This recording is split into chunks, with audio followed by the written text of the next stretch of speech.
Hey friends, today we have Monica Berg on the show. We're talking all about fear, how to release fear, what the three types of fear are, and how we can get comfy with change and survive life quakes. What else, Monica? Yeah, super excited to talk about fear and how to eradicate it from our lives. And ultimately know that if you live a risk-averse existence, you live a joy-averse existence. So part of eliminating fear and eradicating it is really being able to take the risks that you want to in life, to live the life that you were destined to. Oh my goodness, amazing. Don't forget to hit subscribe. Hello, everybody. Welcome to Better Together. When you know better, you get better. That's what we do here every single day, right alongside you. If you're new to the show, welcome. I'm sure that you are on some kind of journey and now you're going to be on it with us. Thank you for coming to us. Our quote of the day: once you decide fear isn't an option, you are left with only the choice to change, to shift your consciousness, or to take action. Think about it this way. What would you do if you weren't afraid? And then we go one more, and I'll tell you who it's from after. One of our greatest strengths is our power to change the way we see things. Once you've made a small change, do it again. Your small changes will lead to great change. Friends, that is from Monica Berg, our guest today. We'll tell you all about her in a second, but Heal Squad, welcome back. Thanks for being with us. Today, like I said, we're going to be chatting with Monica Berg all about fear and how fear is not a good option for us. Plus our relationships, and the most important relationship of all, and that is with ourselves, how we can overcome fear and build our self-love and self-worth. I think that, Kelsey, you put together a really great roster for the week after Dr. Joe Dispenza. This is so cool. Oh, thanks. Yeah, because it's kind of building off all of it. I know, right? It's funny how guests kind of come in. It's either I get them pitched to me or I see them, but I don't know. Stuff just happens for a reason, I feel like. And us talking about fear, we've never really super dove into the subject, and I'm excited. I think it's absolutely necessary because fear holds all of us back. Yeah. Well, it's funny with the Dr. Joe stuff and thinking about the cup, right? And thinking of where do I want to place my energy, and where it was before was fear, stress, worry, anger, frustration, annoyance, blah, blah, blah. And I was just getting so drained so fast. And a little bit of fear has crept in lately. And so it's a very timely episode for me because, we're getting closer to the kids' journry. Oh my gosh! I just say that out loud? Yeah. Okay, I'll tell you guys. Yeah. Wait. What? we gotta know. I know. Well, I mean, we're family here, everybody, so I can share with all of you. So, our surrogate started her medication this week. And she was texting me pictures. She'd just gotten back from vacation. She was like, look at the box that arrived. And it was all the box of medications. And I was coaching her through the injection parts. I was like, you need ice the area. Cause she's like, it didn't hurt so bad. And I'm like, oh, just ice it. You'll never feel it again. And so it's starting. Wow. Now, we've been here before. True. So nobody get too excited. We've been here before. We've done this a lot of times. But this surrogate passed with flying colors in terms of all the tests and stuff. So I think this is going to go fast. I have a feeling. That is so exciting. Yeah. So let's think about this. If it's June, say, because we have to do a mock cycle. What a mock cycle is, and by the way, we really need to do an IVF week or something. Yeah. For people, fertility week. And that's when we should have the Dr. Joe testimonial. The other woman we were going to have on, Patricia, have her come on. Yeah. For that one. So, so you do a mock cycle to test the medications on the surrogate. That's how we luckily didn't implant with our last surrogate, who I loved. And I'm so sad that didn't work because she tried so hard for us. They check to see if the uterine lining will grow to the level that will hold the babies. And that never happened. So if we hadn't done the test, we would have implanted blindly and then maybe lost the babies. Oh, wow. And so we're doing this mock cycle. So I don't know, like we might have to change the medications and might not work the first time, whatever. But like, let's say everything worked. And let's say sometime in July or August, we implanted. So let's say August for fun. Gosh. Okay. So they're already 1 month old, right? Mm-hmm. And so that would mean 8 months from August. Pooja, you're the smartest math person probably, right? I'm terrible at this. Definitely not. I'm actually Kelsey? really great at math. Thank you very much. Let's count this out. That's Are everybody. you good? right? Are you good Yeah. at math, Kelsey? Yeah, I'm actually great at math. I thought you were like me, where I'm great at math. because of the ADD, you have to think so hard to figure it out. But I can hyper focus. So like science. Okay, hyper focus, please. Science, no. Wait, isn't it It's April? April. Yeah. Yeah, It's it's April. So you would have Aries babies. Wow. Whoa. Whoa, that's a lot of energy. I love my mom's an Aries, so I love them. But April. there's a lot of Tauruses. I mean, I have a bad experience with the Taurus. I'm obsessed No, with Taurus. Tauruses are great. Taurus are some of my favorite people in My the best world. friend is a Taurus. Yeah. I love Taurus. My least favorite person. Oh, God. But we have to remember, everybody, as Lisa Donovan taught us, it's more about the moon.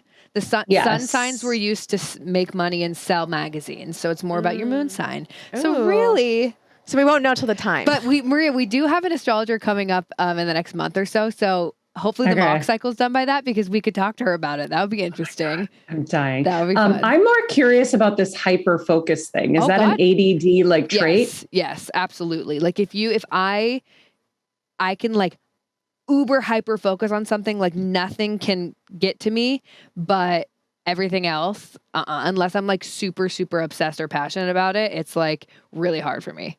And I have to like trick myself into focusing. But yeah, if it's like something like when I would have to study for tests, I would lock myself in a room and I could like hyper focus for like, I don't know, hour or two, and then I'd be good. Yeah, that's how I kind of was. Like I had to have quiet and just like, you know, people can like study with music and all that. I'm like, no. I I can't. cannot do No that. way. No way. I'm like, are you lying to yourself? There's no way. I mean, maybe some people, but that was not me. Pooj, I would have thought you were one of those people that could study with music. No, I need quiet. I can't concentrate if there's other things going on. I get too distracted. Yeah. Me too. Same. Me too. Okay. Well, math was my toughest. It's not that I'm not good at math. It's just, it requires too much focus. Yeah. It's like so much for me to like I can do my percentages because I got embarrassed when I was at Dunkin' Donuts and I didn't know how to do change back in the day when I was 13. Oh my gosh. And I had to get good at it because I never wanted to feel like that again. So, you know, I got good at change and percentages for tips and that, but otherwise I'm like, oh, that's so funny. I remember why I'm good at percentages because my mom told me that if I could figure out the percentage off of something at the store, she would buy it for me. So I got really good at percentage. I know. I was like, I want that shirt. She's like, great. Okay. It's 20% off. You tell me what it is. I'll buy it. And I was like, nice. So bribery works. Yeah, it really does work.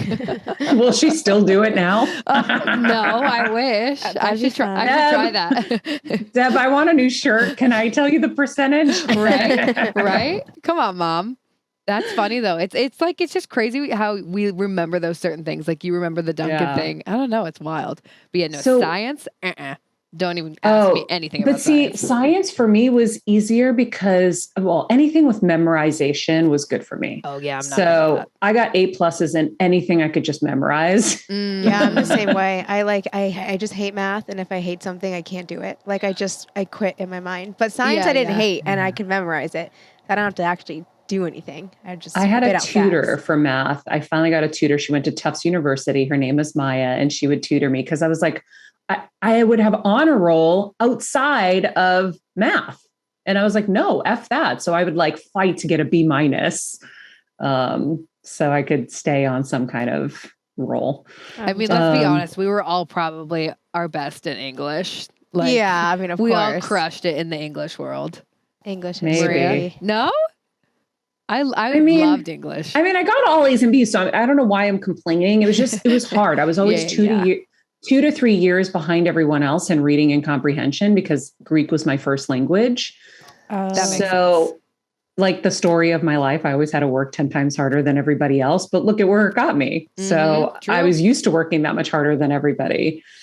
Side note, Queen, the backyard's coming together here.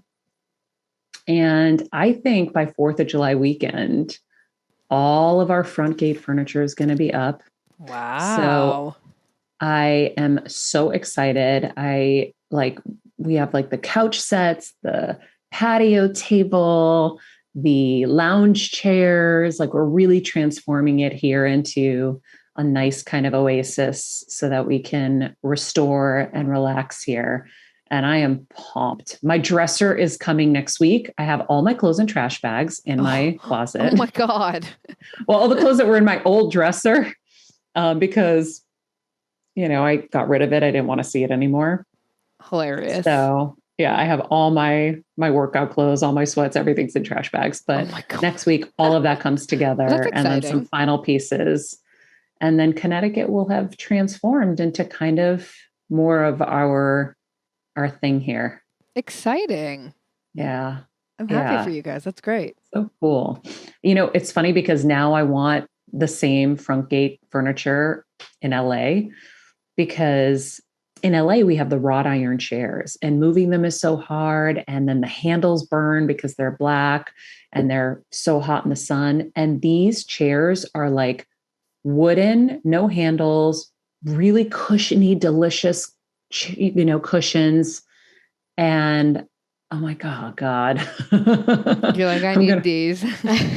But the truth is I want to spend my summers here. So I guess technically I'll be really sitting in them here more than I ever would there. That's true. Only it's like summer all year round here. So, yeah, But you should see my dad. He's like building the deck back there. My dad's 78 this year and he's out there like a beast, like building this deck, slowly but surely, and it's just going to be really pretty. I can't wait to have it all kind of done and be able to set up like, the outdoor area rug and the umbrellas and all the stuff and have a really fun barbecue to celebrate. Oh, I love it. So exciting. Mm-hmm. Yeah. So you will figure out when you want to come out based on when it's done. Love it. Yes. All right. Enough small talk. We got to get to fear. Let's be afraid. Let's be afraid. You're like, I live in fear all the time. No, I used to live in fear all the time. I've gotten a lot better. Okay. Well, Monica's going to help us all get better at it. She is an international speaker, spiritual thought leader. She is the author of Fear is Not an Option and Rethink Love. She serves as Chief Communications Officer for the Kabbalah Center International and makes it her mission to show people how to take care of themselves, not just physically, but emotionally too. She believes that everyone has the power to create the life that they desire, and she wants to show others how they can create a life that not only feels like it's working, but most importantly, a life, let me put this on my laptop, a life in which they are living and loving as the powerful, fulfilled person they've always wanted to be. So we'll take a quick break. When we come back, Monica Berg. So Monica, you are the fear expert. Tell me what brought you to this work. I suppose I got tired of being afraid myself, really. I got to a point in my life where perhaps my worst fear came true, and I hadn't realized that is what it was. And that was when my second child was born. A few hours after his birth, we found out he had Down syndrome. And at that point in my life, I'd been living a spiritual existence. I understood cause and effect. I understood purpose, but it really shook me, and it made me reconsider everything that I thought that I knew. And even if you're living a conscious existence, which I think more and more people are today, or at least striving to do so, you often think that you know something until you're really challenged, right? To see how much you really understand it, how much you're really living it. I think often we learn things in life and we understand them in the way that we need to survive at the time. And so when that happened, I realized ultimately that the greatest fear that we all have, which is universal, is fear of the unknown. And not only did I not know the child that was growing inside of me, right? We all assume we're going to have a healthy, typical child, but also then when he was born, who would he become? And all I heard on the day he was born was all the things that he wouldn't be able to do, all of his limitations. And so I really had to challenge myself to first really remove fear and learn to eradicate fear. And then also understand that it's all an illusion. Who, after all, do we really know? We just don't find out about those things on the first day they were born, right? When they're 20, 30, even if it's not just your children, your friends, yourself even, right? You're like, oh my God, I thought I was something else, or I thought they were something else and I was wrong. So it really just made me change the way that I lived my life fully to be somebody who now calls herself a change junkie and who really challenges any fear with the desire to really transform. Oh my God, there's so much in there. I'm going to write change junkie down so we can get to that after. But when you say it's all an illusion, what do you mean? Because I have a quote from a wrestler that I love. He's like, so what? Whatever someone would throw at him, he'd say, so what? Maybe it's an optical illusion. And so we use that as like a primer and as a motivator for us. But what do you mean by it? I love that you're quoting wrestling. I love that. So I started studying Kabbalah when I was 17 years old. And one of the main tenets of Kabbalah is that we live in the illusionary world. There's something called the 1% reality versus the 99% reality or realm.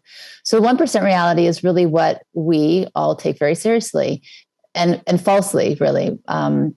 It's what we can see with our five senses, what we taste, hear, smell, things that attract us, things that we think are important. Ego falls into that category.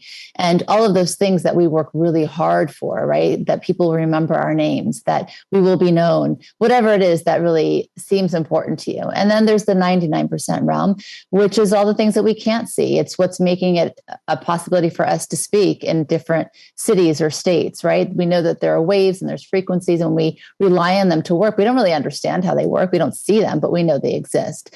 That's really the same thing. The 99% realm are the things that really matter. It's rooted in kindness and empathy, in growth and transformation, and understanding that really the main goal of our existence is to leave this world very differently than how we came into it. Really, that is our purpose.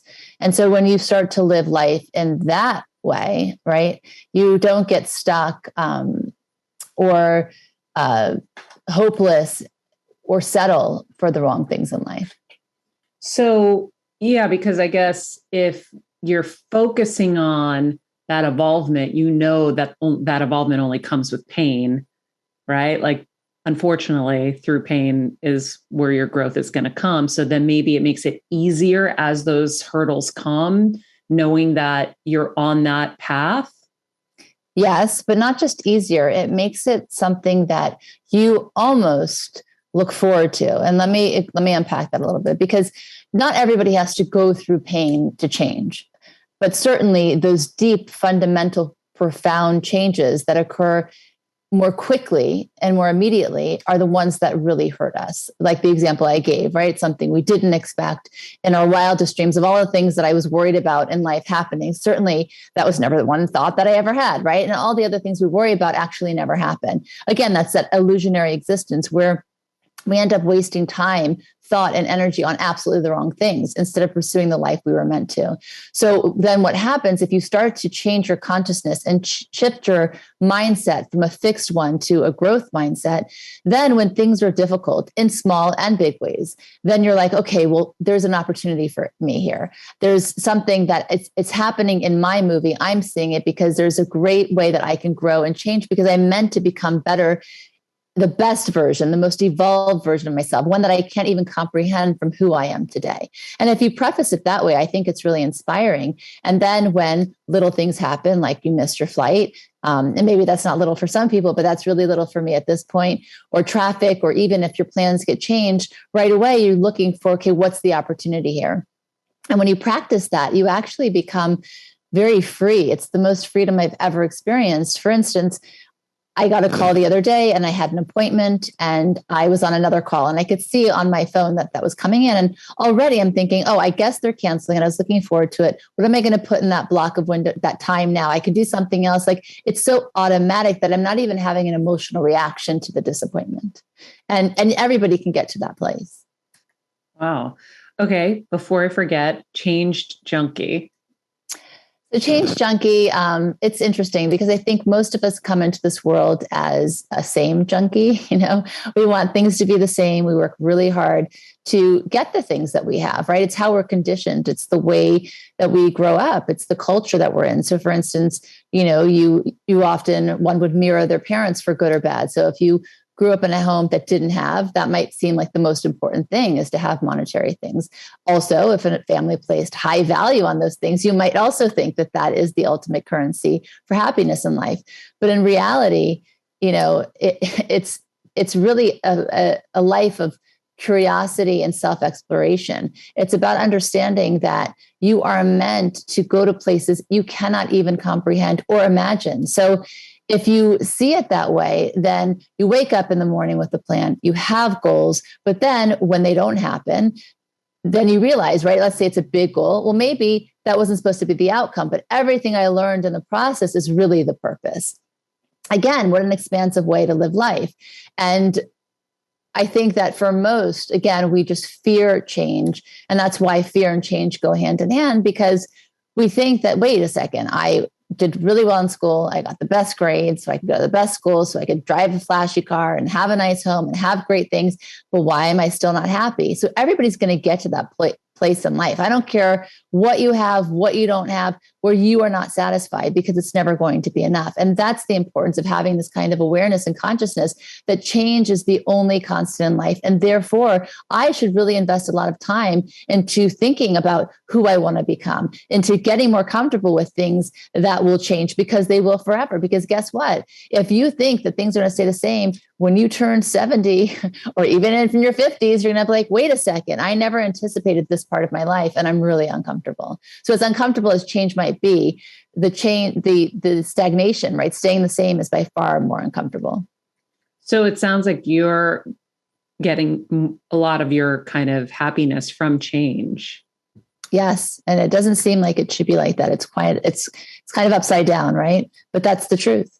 Because I'm not fighting what is. Instead, I'm looking for the gift and the opportunity.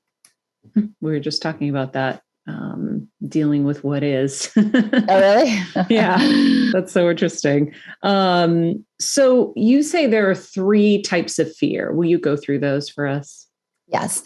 So there is healthy fear, there is real fear, and there's illogical fear. Because I think it's really important also to be able to name your fear. When we put fear in one big bucket, it becomes very overwhelming.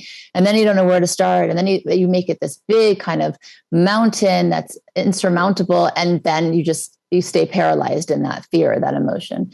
So healthy fear is exactly like it sounds. It's set up for our survival and our protection. It's there to keep us safe. So for instance, if you're going on a hike and you walk too close to the edge of a cliff, right? Your heart starts racing, your stomach gets butterflies, you step back, and it's there really to protect you. Same thing if you go too close to an open flame, you have a reaction. All of those things, our bodies are set up in that way to keep us safe.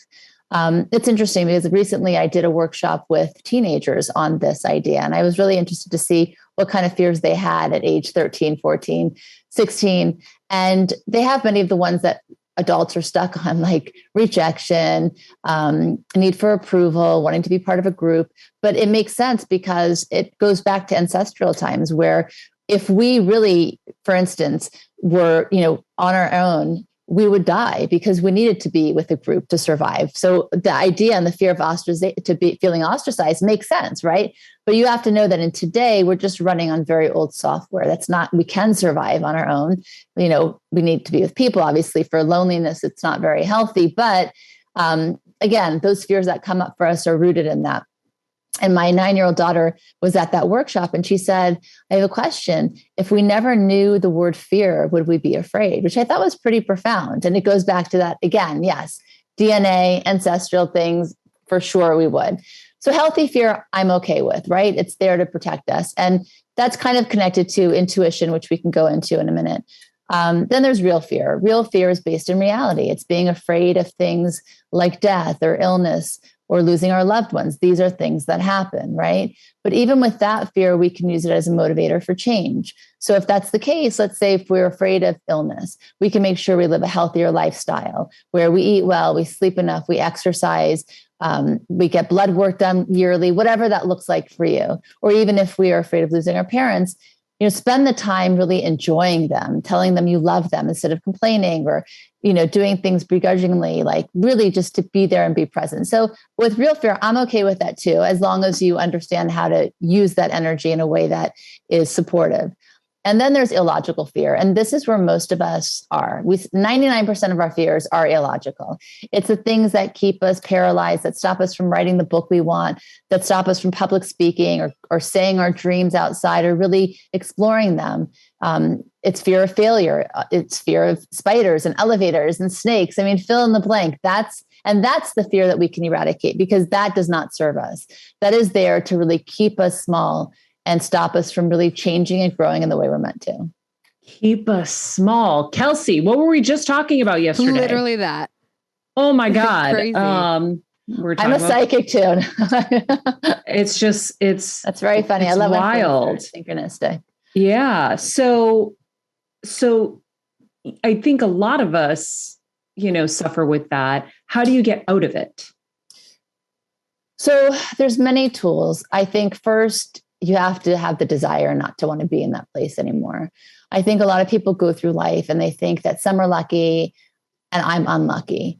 And you have to understand, and like all of those illusions, right? Those kinds of negative belief systems, the only thing that keeps you from seeing all the opportunities in front of you is fear. So obviously you're going to feel unlucky because you simply cannot see what's right in front of you. There's been many tests of, they'd have a gorilla run in the room, a man dressed in a gorilla suit, and they asked them to focus on something else.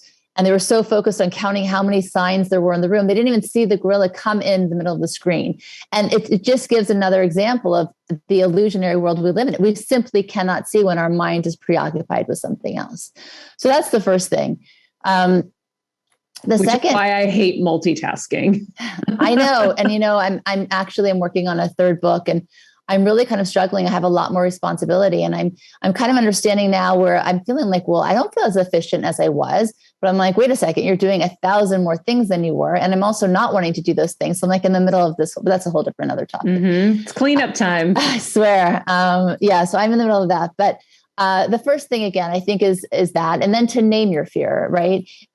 If you're able to give a name to it, then it's not that scary, because it's not, again, somewhere out there in the unknown. And I'm afraid of everything because you're just reacting to a feeling, right? To your stomach, your heart racing, whatever the case may be. So it's really to identify it.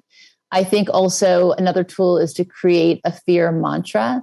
So instead of, or rather an anti-fear mantra, instead of, let's say you were afraid of public speaking, instead of the thing in your mind over and over again is that people are going to think I'm a fraud, or they're going to think I'm stupid, or they're not going to understand me, or I'm going to make a fool of myself, right? We're very good at the negative dialogue that we have. Instead, the anti-fear mantra would be, I really believe in what I'm going to say. I have a strong desire to put myself out there in the universe. It's going to be great. And even if I reach one person, that's a first step, right? It's to get our place, our state to being not rooted in all of the negative and the fear and the what ifs, but rather, what is it that I want it to be? That's funny. I just did a whole episode about kind of standing in your power and how I got my confidence from my intention when I spoke recently in public, and it changed the entire game for me. And it was like mind-blowing the results. So I think those are great tools. I wonder if you could explain naming your fear a little bit more, because am I naming an individual fear, and how am I naming it? What does that process actually look like? Well, you can give me an example of a fear you have if you want. I think that, again, I think people are just afraid of the unknown, right? Will this happen to me? And it's usually the things that we're most terrified of. So I think instead of living in the past, right, we're afraid of something that had happened to us or something that we saw happen to somebody in our family, living in that space. And instead of living in the future, well, what if this happens? What if it doesn't happen? To really take yourself to the place of the present. Where am I right now in this moment? What is within my control, right? There's many things we cannot control or influence at all. The one thing that you can is your perspective. It's how you view things. It's how you see your life. And I think that people underestimate that power. A thought is just a thought, and you can change that thought at any time, but you must be willing to see it. So if you have a fear of, let's your say kids being born sick. Okay. Right. So I never had that fear. And that is ultimately what happened. I think that you need to get to a place where, again, in my life, there will be many things that I can control and many that I cannot. And that would be one of them. So you have to look at your life as a whole. Out of all of the things that I can do, right, with this child being born the way they were, living a life of fear, right? And I remember when Josh, that's my second son, I was like, what's going to happen when he goes through puberty? Who's going to help him? Because I had a fear of schizophrenia. My uncle became schizophrenic when I was 8. It seemed like it was overnight. I thought it was contagious. I used to hold my breath when I walked by him. And then for the rest of my life, until I wrote my book, when I would walk by homeless people who were speaking to themselves, even if I was on a long distance run and like deep into it, like in the 18th mile, I would hold my breath then. Like fear had a hold on me so tightly. And it does that for most of us, for all of us really, unless you challenge it. So when Josh was born, I remember thinking of all the things that he had to have. Why his mind, right? Because that was what I was afraid of, that I wouldn't be able to connect to him, that I wouldn't understand him. And I also had shame that he came from my body. And I'm speaking completely transparently because I was able to change all of that. When I caught all those thoughts, I thought, wait a second, as spiritual as you think you are, this is not the person that you want to be. And this isn't enough for you. I was shocked that that's where I had gone to in my mind.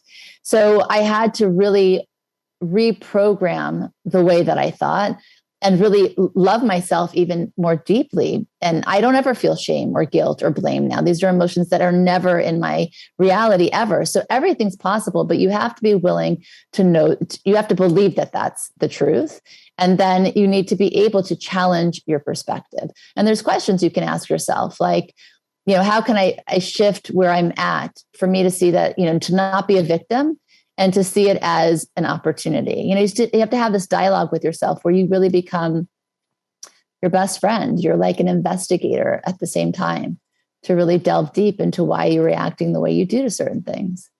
So did you name your schizophrenia fear? Well, ultimately what I understood with my big ones were, the first one was schizophrenia, right? That was the first time I really was just terrified, really. And nobody explained it to me, none of the adults. And by the way, as an adult now, I can tell you it wouldn't make me feel better because, there's pre-genetic disposition. I feel like, oh my God, it would have still scared me in different ways. And then I had anorexia when I was 17. And again, terrified. I was afraid of never being happy, of never finding love, of never loving myself. But ultimately, in all those fears, and then even with Josh, it's all come down to the fear of the unknown. What if this bad thing happens and I don't know what to do and I can't survive or I can't overcome it? That's really what fear is. I mean, you can think about any fear you have. What's the ultimate outcome we're afraid of is I will be alone, I will be sad, I will be hopeless and helpless. Mm-hmm. And none of that is true unless you let it be. So fear, honestly, like any emotion, especially any negative emotion, is there to make us aware of something we need to pay attention to. It's there as a tool, and it's ultimately a gift. The problem is we give it too much energy. When a person's angry, they think, oh, I'm an angry person. I need anger management courses. Or I'm sad. I need to go on antidepressants right away. And of course, there's a time and place for everything. I'm not saying for somebody who really has a severe diagnosis of anything, but for the most part, we can really challenge ourselves and say, okay, I'm not any of those things. I'm feeling those emotions. I'm not going to become the emotion. What is my opportunity here? What is my option? And that's why I named the book Fear is Not an Option, because if fear is no longer an option, you're going to ask yourself, what is? Wow. So when Josh was born, was that did you know before that he was going to be born that way? No. So it was a surprise. It was a shock. Yes. So for someone who had been so spiritual and had been doing the work, and I feel like I've been doing that same work, I want to share with people what those initial times are like, because I know I will still have moments when something hits where it takes me a minute to get back up, like Rocky hits you in the face or Tyson hits you in the face, you get knocked down. Might take a minute to get back up and get back into your flow. What was that like for you? And how long did it take you to kind of find your way back? Or did you not? I don't know. Well, I love the question because I think that when you get knocked down, the idea is to get yourself back up, but to get yourself back up in a different way. I don't think that Rocky or Tyson would do the same exact move again because they had learned something from it, right? And they learned it because, wow, I didn't see that coming. I didn't think that doing this would lead to that outcome. Now, I didn't do anything to have a child with a disability. But what I understood is that I am forever changed by this moment. And what my free will is, what my option is in that moment, is to decide how I'm going to be changed. And that's the powerful idea there. And that's what everybody can come to. So first, understand that you will forever be changed by a life quake. Any life quake you go through, big or small, a change is going to occur. Your life will never be the same from anything, right? Even if you run into something so mundane, you run into somebody in the street and you have a small exchange and you have a thought that you didn't have before. We're changed all the time by different experiences. So in understanding that, I decided that I wasn't going to be a person that felt helpless and hopeless and like a victim. I also decided that I wasn't going to be a person that was going to live her life in fear for the rest of her life because this scary thing happened to her. Instead, I decided to embrace Josh and embrace myself. And I got really excited about discovering who he could become and subsequently who I would become as being his mother. And it was the most profound, powerful change I have ever experienced. It changed me as a wife, as a mother, as a friend, as a teacher. I never would have been a public speaker or an author or as empathetic as I'm able to be now, which again, to where I want to be ultimately. I hope I'm not even scratching the surface today. But that's the key. I think it's not just how do I get up? It's to understand fully you are now changed. What do you want to change into? Wow. I think that's amazing. Because, there's so much self-help, there's so much information out there. And I feel like we all feel like we have to be perfect at all of it and at all times. And those tools that we put in our belt, we're supposed to pull them out and just be amazing and just keep on going. And so I share it because I know that no matter what kind of expert you are or how high up on the guru list you are going to get knocked down. But I've never heard anybody say what you just said, which is you are changed and who do you want to change into? Because I have life-altering moments where I look back at a photo and I remember that moment was my last moment of that life, where it's like, I remember this shot of me on the set of E! News hosting, and I'm wearing these pink, red pants with a pink top, and I'm super happy. And the next day my mom was diagnosed with glioblastoma. And I look back at that photo all the time. And there's definitely a loss because that girl now has a whole new burden. And I know that a lot of us have those moments, and I've had more since, where I'll look back and be like, oh, more loss in those moments, but there is gain. It just takes a second to get there, and it takes a second to figure out what that gain is. One of my favorite quotes that I learned at Tony Robbins was, life is happening for you, not to you. Mm-hmm. And that's been an incredible tool in the challenging times. But I never want anybody to think that they're a failure in those moments when they are down and they are grieving those moments, because it's hard. I love your vulnerability, and I love what you're saying. It's such a great, you hit the nail on the head. That's exactly it. I look back at photos too. And it's interesting because people lost, actually the book I'm working on, it was called Change Junkie, and now it's Change Grief and Loss, because I lost my father a year ago, and he had cognitive decline for 8 years before that, which, he was different every time I met him pretty much. And sometimes he knew me and sometimes he didn't. And then a year before that, I lost my mother-in-law, who was also my spiritual mentor. So, you are changed by every experience. And sometimes, like I said a little bit earlier in our conversation, I'm in the middle of a little bit of a life quake, and I don't feel fully grounded yet. I even ruptured my tendon 8 months ago because I felt it's body, mind, and spirit, right? And I was like, I need to move forward, but I want to go back, and I'm not, it was that internal struggle. And I always say to people, I don't want to be anybody's guru. I don't have everything figured out. I think I put a lot more energy perhaps into doing this work than maybe many. And it's my sole desire really. And that's what drives me every single day. When I wake up, when I go to sleep. But I'm not above life experiences. None of us are. It's we're all humans doing the best that we can. And it's going to be messy, and it's meant to be messy. And it's if you look at when my little one went to kindergarten, her teacher would always say, a great day is a messy day. And I think that's absolutely true. If you mix all the colors together and you have no idea what you're painting, and then you look at it and you're like, wow, that looks really great. I never saw those two colors mixed exactly like that ever. And you'll see something beautiful you could never see before, especially in yourself. And then you feel really great in your skin. And then no matter what happens, everything kind of makes sense. I love that. I love Life Quake too. Oof. Yeah. That's a great way to kind of categorize different moments. Yes. I like that. I'm in a life quake right now. It'll be fine, but I'm in a life quake. Yeah. Come back in a week.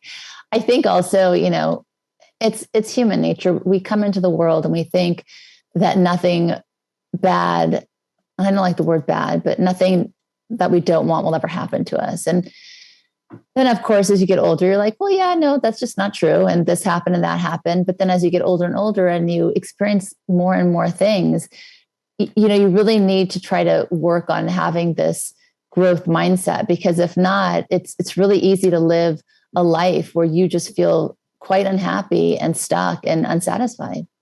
And out of control and victim too, right? Because whenever something bad happens or challenging happens, I know that there's something better on the other side. Doesn't mean I can fully wrap my arms around it in the first moments, but I know that something better is on the other side. And I know that when you are on these kind of deep growth paths, more is going to probably happen to you, because you're meant to get to the other side and show people that new 4-minute mile or whatever it is, that new way to go through things. Like, I laughed my way through a brain tumor. I tell people all the time, like, I used comedy through the whole thing. And I showed people that there was another way to go through something that was really challenging. Is like, okay, well, what are we going to do? Sit here and cry about it? I'm just going to, use comedy must rule. That was the new line in the house. That was very, very brave.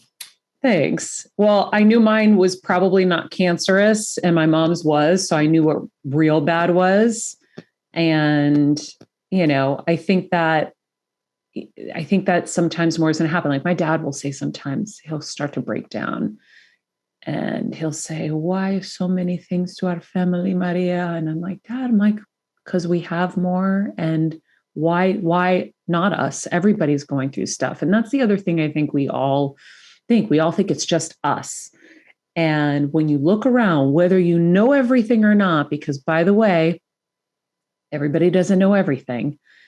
There are so many struggles that people are going through, whether it's publicly, privately, and they'll never tell you, or maybe they'll tell you some of them and not all of them, but everyone's got them. There's no one who's going to come out of this life without problems and challenges.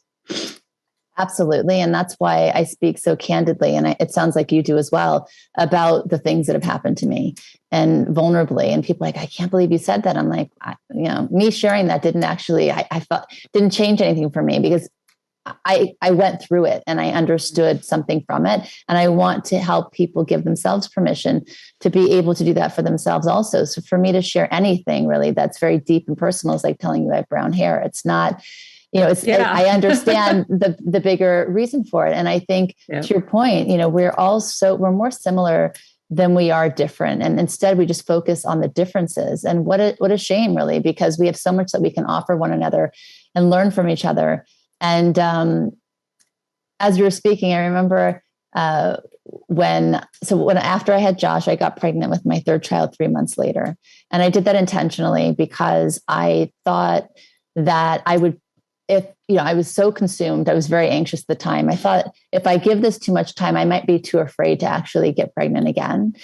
Or my body will just get that feedback anyway, even if I try, and it just won't happen. Right. So I dove straight into it. And I thought, I want to change my OBGYN. My doctor was amazing, but it was very fresh, right? And I didn't like the way he handled it, like in the days after, but it wasn't his fault. And he was a really great doctor. But I thought, okay, well, let me just shop around a bit. So I went to 3 different doctors. One was so old, I wasn't sure he'd still be alive by the time I gave birth.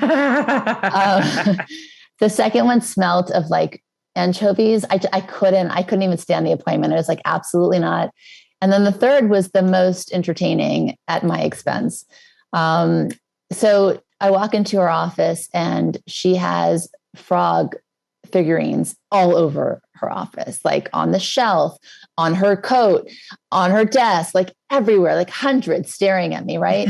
And I go on to tell her about my history and that I have 2 children already. I'm pregnant with my third, and I just given birth, and Josh, and the whole thing. And she looks at me, and my husband was sitting next to me, and she says, "You with your shit luck, no more baby for you." And I look at her, and I'm like, I'm thinking, wait, she doesn't understand maybe that I am actually pregnant already, right? So I said, no, I'm pregnant, baby. I'm pregnant already. Be nice. And she's like, "No more baby for you." I was like, I cannot. My husband left he was laughing so hard. He just like literally walked out of the office. And I'm just standing there like stunned, really. And I ended up going back to my other doctor. But I think Wait, she meant it?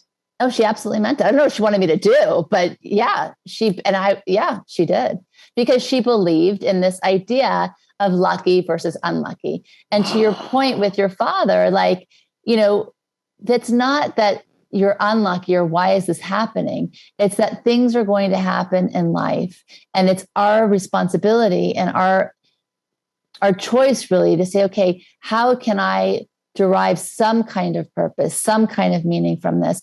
Some light in it, because I can't change what is. Certainly we can do things to get rid of disease and to get rid of, but to be able to stay in a state that is connected and joyous is so important. Wow. Oh my God. I can't even believe you had to go through that. Yeah. Talk about like trying to move past fear and then being slapped in the face by a doctor with it.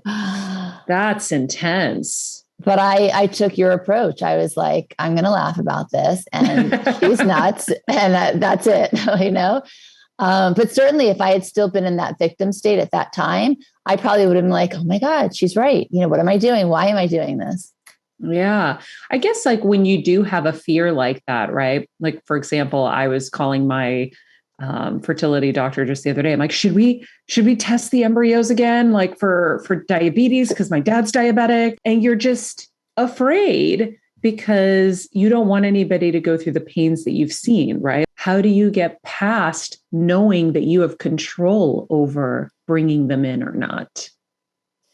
Well, this is where certainty comes in. And I don't mean certainty in the state of being feeling safe or secure, because that's how some people understand certainty, but certainty in that whatever will ultimately be is for your greatest good.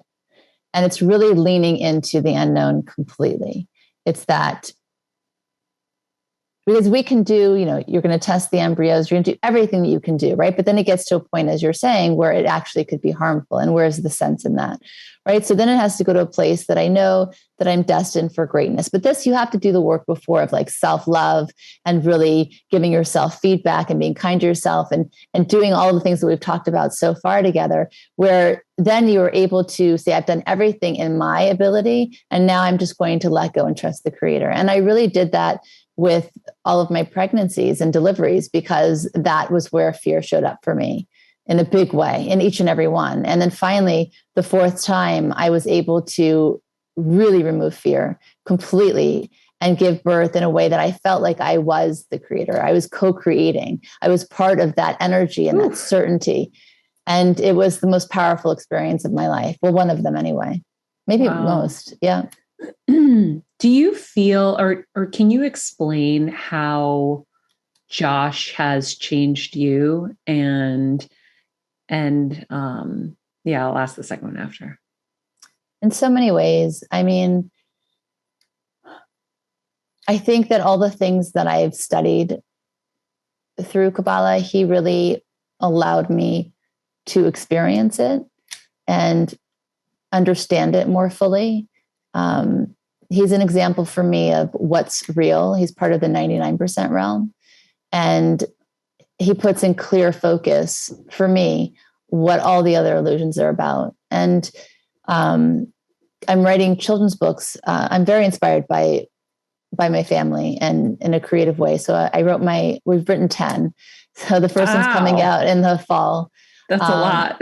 I know. I'm like that. When I get excited about something, I'm like really excited, and then I'm all in, and then I push pause, and obviously I'll release them slowly, but strike while the iron's hot. Yeah. So the first book is called The Gift of Being Different. And that's about my youngest, Abigail, who got diagnosed with dyslexia a year ago. And it's about really embracing the things that you feel ashamed about because she admitted that she felt stupid or whatever, because we all have that, whether you have a diagnosis or not, right? And to really understand that your uniqueness is your superpower and to really embrace that. So the second book is about kindness, and it's really also about Down syndrome. So what Josh taught me is that, for most of us, we take for granted all the things that we can do automatically, right? Like tie our shoes, drive a car, live independently. And Josh can tie his shoes, but he can't do the other two, and perhaps he won't be able to. But what he has naturally is kindness. And we have to work very, very hard to even be a little bit like him. Mm-hmm. So who really has it backwards here? He really is the kindest human I've ever seen. If he was starving and he was about to take his first bite of food and he saw that you were hungry and he didn't have, he would give you his plate gladly without a second thought. So pure. I stumbled upon a little restaurant here in Connecticut. It's called the Victorian, and they Where hire in Connecticut? people. I think it was called Plainfield, Connecticut, actually. And it's part of a 501c3, and they hire people with different kinds of disabilities. Beautiful. And it was the most beautiful experience. And, it was just like, I was just filled with like pureness everywhere, serving the food, coming up to say, hello, how are you doing? And of course the food was amazing too, to boot, which is like, oh, okay.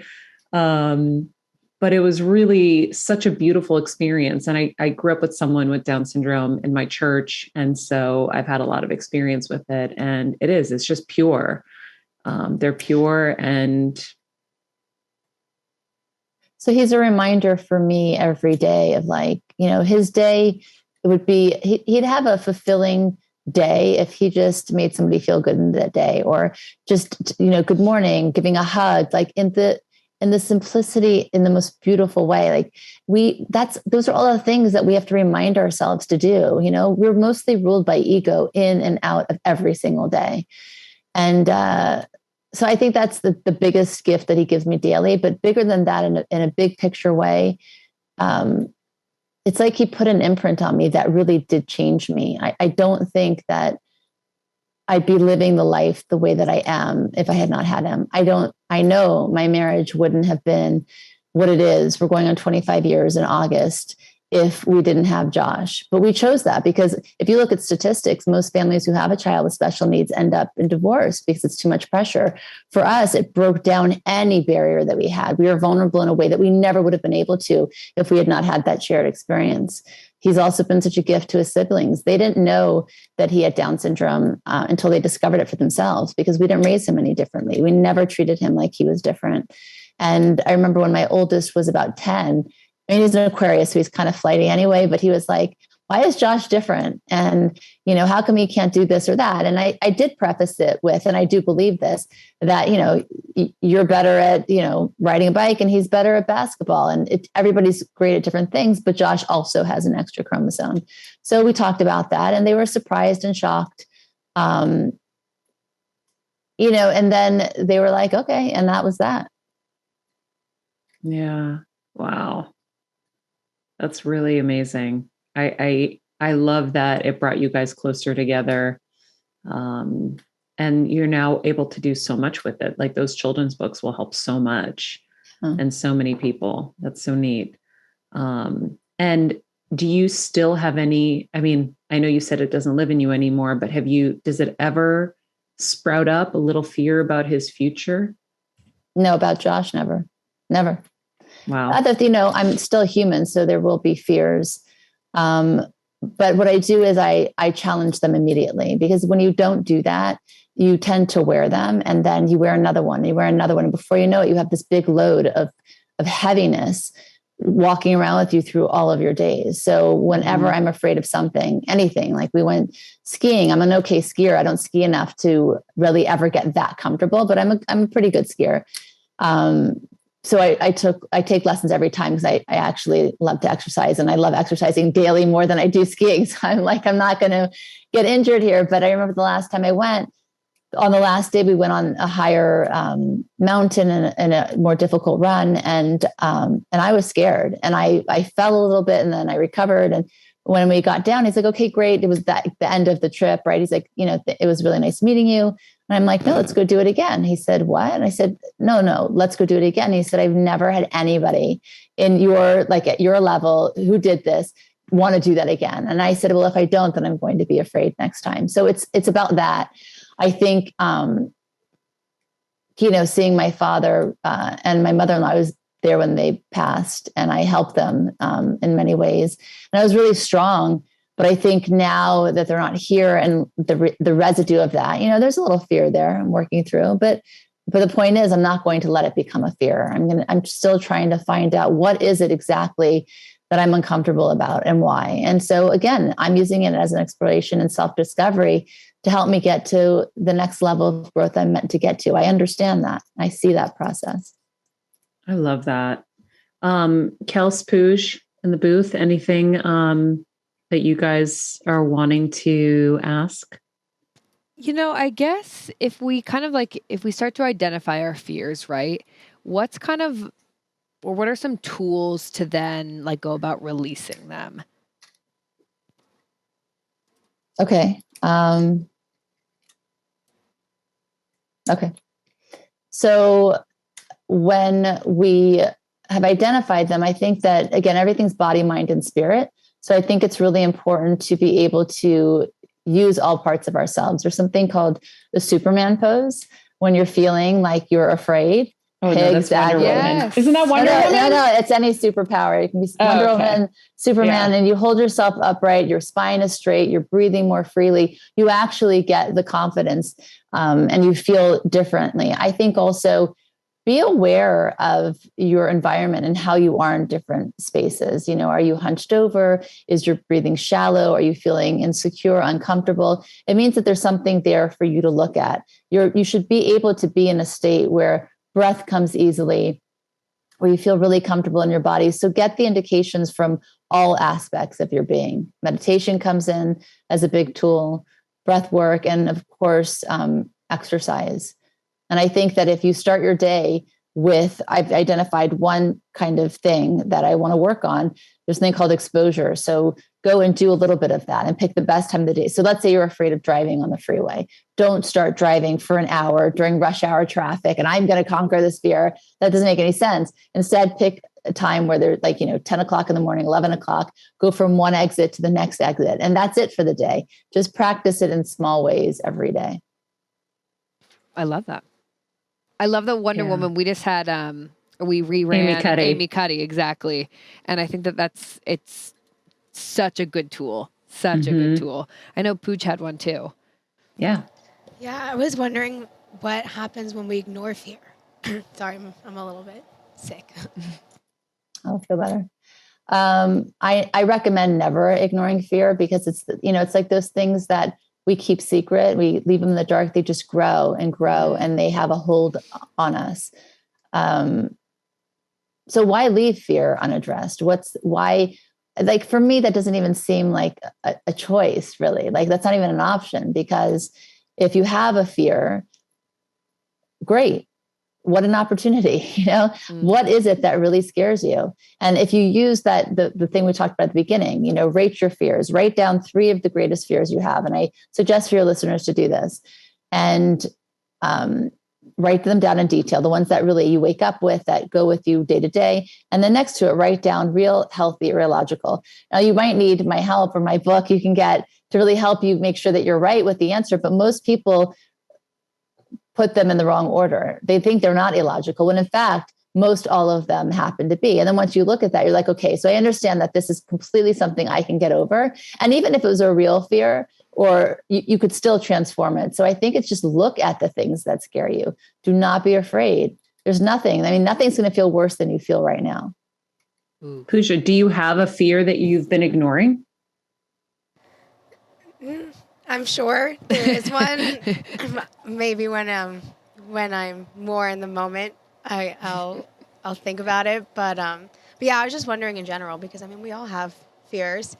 But you can't even really ignore fear, right? You can do nothing about it, but believe me, it's the one thing that you're thinking about every day.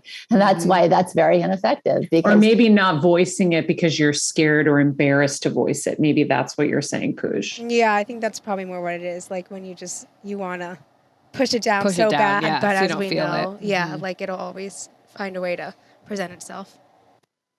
Or you're scared of the repercussions, if you do speak. Right. Well, I love all of that. That's why I really like workshopping with people, because I don't think there's any scenario where it would ever make sense. And I think it's just choosing which kind of world you want to live in and what kind of life you want to live. I lived the first part of my life really caring what people thought about me and trying to fit in and belong and make other people happy. And I was miserable. I was absolutely miserable. And then I decided, I know what I'll do. I'll starve myself to death. When I realized that that's not the best thing to do, I had to really start to raise the volume of my own desires. And part of that is sharing even the things that you're not so proud of. And in doing that, I really started to choose myself over others. And that was a game changer. So that sounds like the work we were doing with Judy Wilkins Smith yesterday, about going big, right? Not playing small anymore. So as you went from small to big, what changed? I mean, did relationships change in your life? You know what the main thing that changed? I really felt comfortable in my own skin, because, I tried to make myself small to make other people feel bigger. And those people actually kind of demanded that of me in a polite kind of way. Right. But yes. And I started waking up depressed most days, which is not like me. And I thought, wait a second, this is not worth it. And by the way, no matter what I did, it didn't work. I was damned if I did. I was damned if I didn't. And so I just thought, okay, you know what? Haters are going to hate. People will always say bad things. When you're trying to affect change in your life and others and do great things, you're going to have more people paying attention to you, criticizing you, and it just goes with the territory. So I realized it was an impossibility to be perfect and to try to please. And I just decided I'm not living my life anymore like that. I chose me. And in choosing me, it was just, a freedom. Again, all of this stuff came along with it.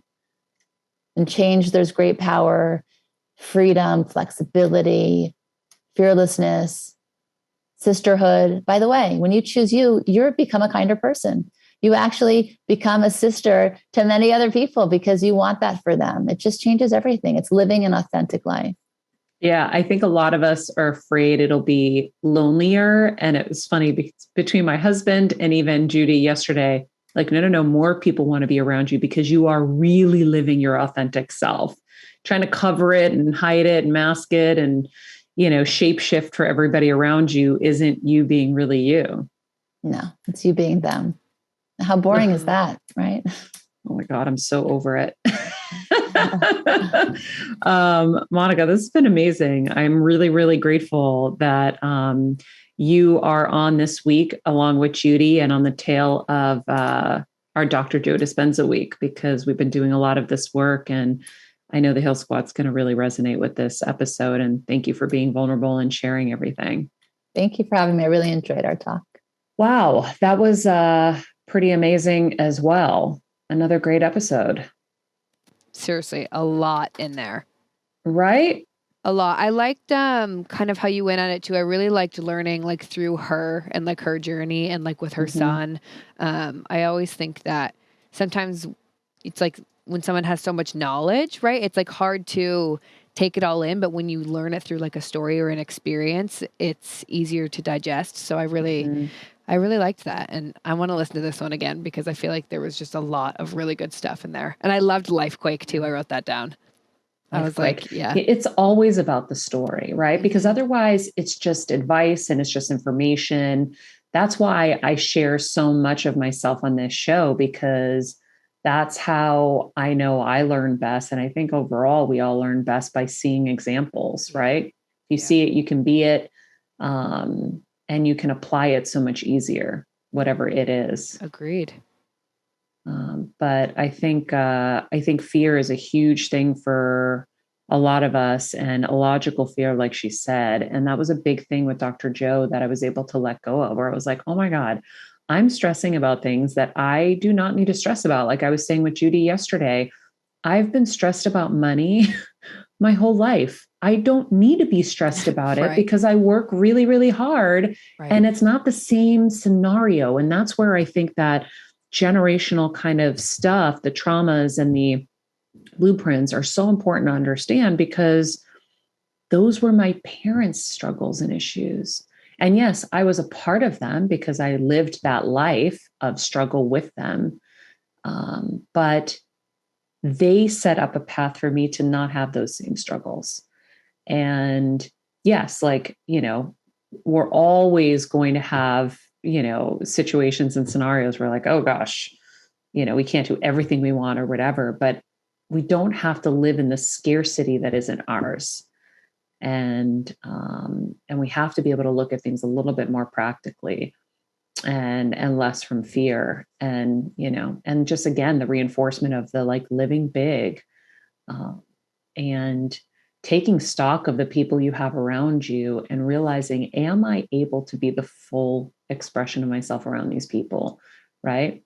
Like, I'm not afraid of you when you're big, Kelsey, and your happy-go-lucky self. I love it. I think it's amazing, right? Yeah. But maybe there are people in your life who try to dim that because they can't handle it or they don't like it, right? That was what I was so attracted about with you. I was like, oh my God, she's just light. This is amazing. I want that around me every day. And you just have to kind of look around, and am I having to dim myself, right? Is this person getting jelly if I look good around them? Or if I am sharing an accomplishment, are they happy for me?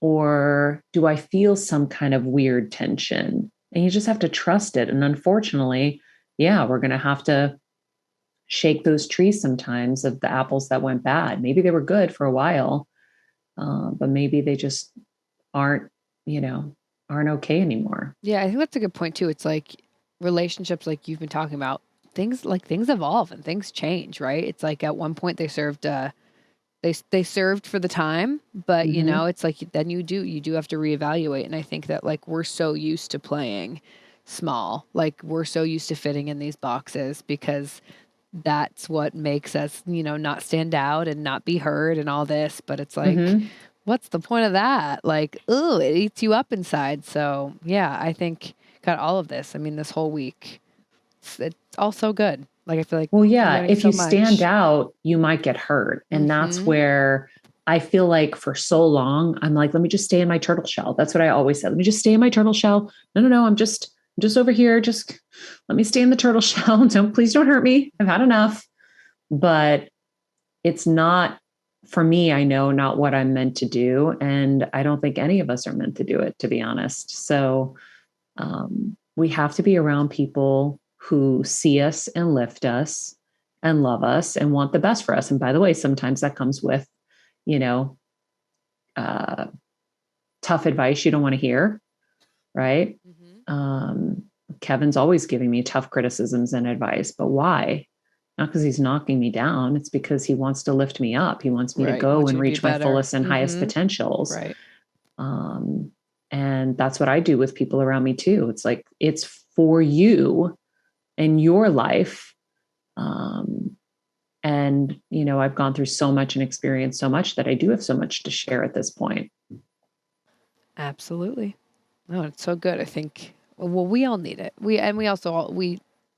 I don't know. Everyone needs someone who, if you always have people around you who are like, you're amazing, like, so you don't grow that way. So yeah, I think that we all need the tough, the tough love and the advice and I don't know, all of it. And so I think the thing with kind of like what Monica was saying with the fear stuff. And I liked when Pooja asked that at the end too, because I think, I don't know. I was thinking maybe we can ignore fear, but she's like, you can't ignore it. Like it's there. And so, well, it wouldn't be there. You wouldn't know it if it wasn't there. Right.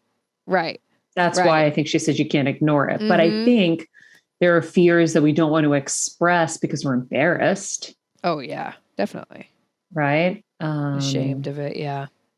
So I think that that's a thing for sure.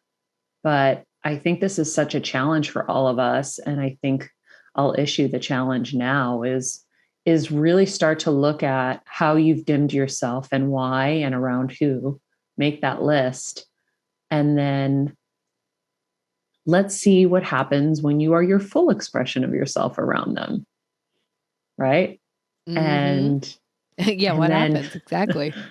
And then you'll kind of know. If you didn't for sure know before, here's the litmus test.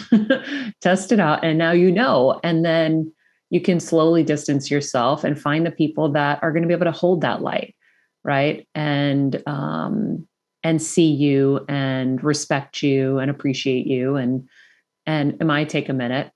But Kevin always tells me, he's like, you don't need anybody. It's like, all you need is you. And it's true. Everything that we need is inside of us already. And I do believe Judy when she says, we will be attracting all the right people the second we start kind of filling those shoes in a real way. I agree. So very cool week.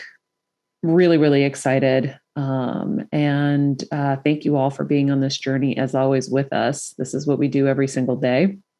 If you go to mariamenounos.com, we have the life hacks blogs.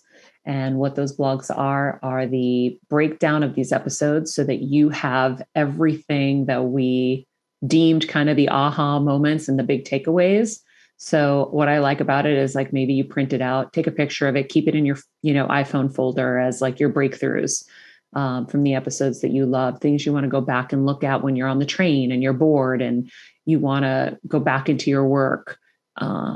Go check those out. In the meantime, also, we have other things on there, like our shop page to entice you. Love the shop page. The Ilia eyebrow stuff. Kelsey has the picture of it. It's blonde and it's bomb. And so it's on our shop page officially, or it's about to be. Yep, it is now. Mm-hmm. The Tinted Brows. Yep. I think this might be my favorite brow product of life. I love that. So, I was shocked that it was blonde, but yeah. Well, I don't like anything dark. So, because it just is too much on the brow. So this is just a hint of color. And so you don't have to do all the painting it, the penciling in and stuff and the preciseness of it. Just kind of follow your brow. I love it. The other cool thing friends, I want to say quickly on the website that I'm excited about is we have a search bar on there now, you guys. So if I don't know, you're looking for a blog on relationships and you can't find it, you're like having to scroll, you can go to the top and there's a search bar now. So I'm stoked about that because I think that's going to be massively helpful. So, oh yeah, just so good. All right, friends, that's it for us today. You know the drill. Be nice people, make good choices, and be present.